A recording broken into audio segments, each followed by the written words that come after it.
In this video, I'm going to show you how you can become a Gumroad affiliate in a few steps. So if you find the video helpful, don't forget to subscribe and like it. So this is very easy. Just go to products and then go to affiliate right here and click become an affiliate. Now here you should see your affiliate link. So this is the discover affiliate link which you can share, and it will automatically redirect the customers to the discover page. And this way people can purchase any Gumroad product and you will get a small cut. So this is how easy it is. They can just browse any product they want, and as you can see right here, you will get the cut of any sales you referred within 7 days. So in my case, I will get a 10% for each referral sale made by my link, and they can just browse any product they want into any category and we will get the cut. If you want to, you can also add this code if you want to promote a specific product. So in my case, this is the code. And if you want to use this code, you just need to add it at the end of any link. Or we can also copy the link of any product and paste it right here. So for example, I have this Gumroad product.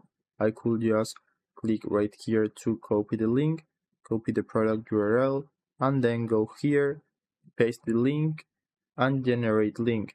So this way we will get our new affiliate link, which is just the product link with our code at the end. Now we can copy our affiliate link and promote it, and if people buy this product, we will get a 10% cut. That's how you can become a Gumroad affiliate. I hope it was helpful and thanks for watching.